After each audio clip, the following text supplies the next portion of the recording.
होगा, महाराष्ट्र के deputy CM Shri Ajit Pawar ji के साथ 5 लोगों का समाचार मुझे मिला था कि विमान दुर्घटना में उनका दुखद निधन हो गया। वो एनडीए के बहुत मजबूत सहयोगी थे और महाराष्ट्र के बहुत ही लोकप्रिय नेता थे।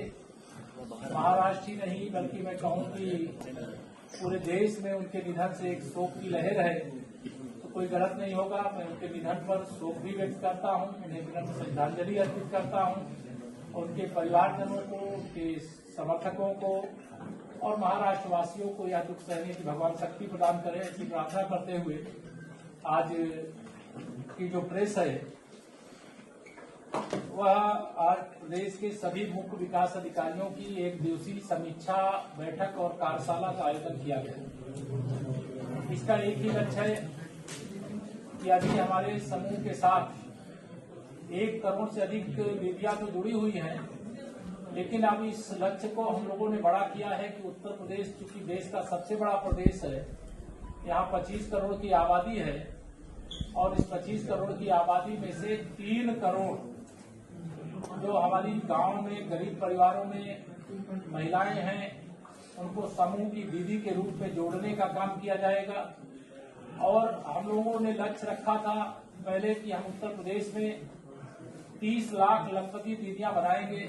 वह लक्ष्य लगभग हमने पूरा कर लिया है, लेकिन आज हम यहाँ पर ये घोषणा कर रहे हैं कि वो 30 लाख की जगह अब 1 करोड़ लखपति दीदी बनाने का एक लक्ष्य प्रदेश के अंदर आज की बैठक में तय किया है, सबको लक्ष्य दिया गया है। हमारे समूह में जो दीदियां जुड़ी हुई हैं बड़ी सक्षम हैं, बहुत प्रतिभाशाली हैं, उनको अवसर मिले तो कुछ भी बड़ा से बड़ा कार्य करके दिखाने की उनकी सक्षमता है। इसलिए हम लोगों ने यह भी तय किया है कि प्रत्येक जिले में आज सभी सीडीओज को कहा है कि 100 करोड़पति दीदियां, लखपति के आगे करोड़पति दीदियां बनाने का भी एक लक्ष्य लें।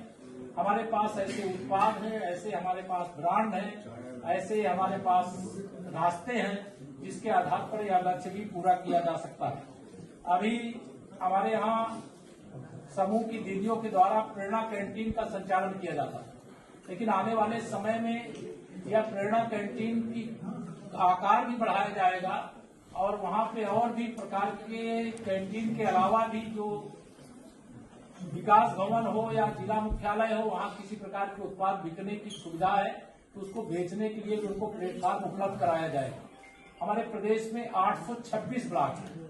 826 ब्लॉक में बहुत सारे शहरी और नगरीय क्षेत्रों में आ गए और उसमें बड़ा स्पेस खाली है।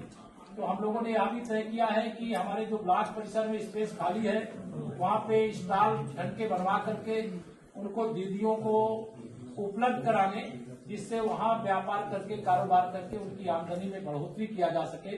यह भी आज की इस बैठक में लक्ष्य लिया गया। 1 जनपद 1 उत्पाद, ये उत्तर प्रदेश की एक महत्वपूर्ण उपलब्धि है और देश ने इसको अपने मॉडल के रूप में लिया है। और अभी 1 जनपद 1 व्यंजन की भी लॉन्चिंग 24 जनवरी यूपी दिवस के अवसर पर माननीय गृह मंत्री जी के आगमन पर किया गया था।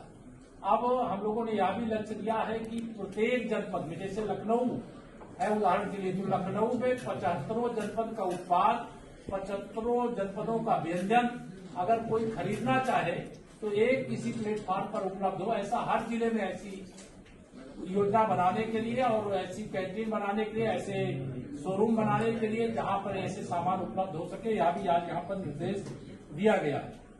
विकसित भारत और विकसित उत्तर प्रदेश, विकसित परिवार एक जब लक्ष्य होता है, हमारे सामने माननीय प्रधानमंत्री श्री नरेंद्र मोदी जी ने 2047 जब आजादी के 100 साल पूरे होंगे तो विकसित भारत का लक्ष्य रखा है। लेकिन जिस रफ्तार के साथ देश आगे बढ़ रहा है, अभी कल ही यूरोपीय यूनियन के साथ भारत की ओपन ट्रेड डील का ऐलान हुआ है। हम तो उत्तर प्रदेश की ओर से स्वागत करते हैं और हमारा प्रयास रहेगा कि यूरोप के बाजार जब भारत के लिए खुलेंगे तो उत्तर प्रदेश के समूहों के दीदियों के द्वारा जो उत्पाद तैयार हो उसमें से भी कुछ बिकने के लिए जाए। इस प्रकार का आज हमने लक्ष्य यहाँ पे दिया है। खाद्य प्रसंस्करण विभाग, ये अनेक योजनाओं में कोई खाद्य प्रसंस्करण यूनिट स्थापित करता है तो उनको ऋण दिलाने का काम, सब्सिडी देने का काम सोलर सब्सिडी देने का काम किया जाता है। आज मैंने सभी मुख्य विकास अधिकारियों को ये कहा है कि आप 826 विकास खंडों में 5 करोड़ की लागत वाली यूनिट स्थापित करें, जिसमें 35% सब्सिडी होगी और 90% सोलर सब्सिडी होगी, और हजारों महिलाएं एक एक यूनिट से जुड़ करके आर्थिक रूप से समृद्धशाली होंगी, उनका परिवार आगे बढ़ेगा। हमारे यहाँ बल्ली दुग्ध प्रोड्यूसर कंपनी के रूप में समूह के द्वारा ही संचालित है। बुंदेलखंड की 80,000 महिलाएं उसके साथ जुड़ी हुई हैं और कुछ समूह तो पशु आहार भी बनाने का काम करती है। अभी हमने तय किया है कि हमारे उत्तर प्रदेश में 18 मंडल है और सभी 18 मंडलों में अभी 5 मंडलों में लगभग हम पहुंचे हैं, लेकिन अभी 13 मंडल और बाकी हैं। ऐसे दुग्ध प्रोड्यूसर कंपनी बना करके दूध उत्पादन के क्षेत्र में भी उत्तर प्रदेश अभी भी नंबर 1 पर है और आगे बढ़े, उसके लिए उसको सशक्त बनाने की दिशा में निर्देश दिया गया। THR plant, take home ration plant, जो आंगनबाड़ी के बच्चे होते हैं उनको खाने के लिए दिया जाता है। हमारी 202 से अधिक यूनिट लगी हुई है, लेकिन उसमें सोलर सब्सिडी देने का लक्ष्य है। अभी हम लोग 40 में सोलर की सब्सिडी 90% जितनी लागत उसका 90% अनुदान दे रहे हैं खाद्य प्रसंस्करण विभाग की ओर से। बाकी यूनिटों में भी सोलर सब्सिडी उपलब्ध कराई जा सके, इसके लिए जहां स्थान नहीं दूसरे स्थानों को चिन्हित करके उनकी यूनिट को वहां पर स्थापित किया जाए, यह भी आज यहाँ पर निर्देश देने का काम किया गया है। हमारे बहुत बड़ी संख्या में जो समूह है उसमें CLF तक अभी तक हम लोग ऑनलाइन जो पैसा देना होता तो उसको भेज पाते। अभी हमने ये तय किया है कि CLF के आगे जो समूह तक पैसा हमें भेजने का काम करना है उसे ऑनलाइन ही भेजेंगे।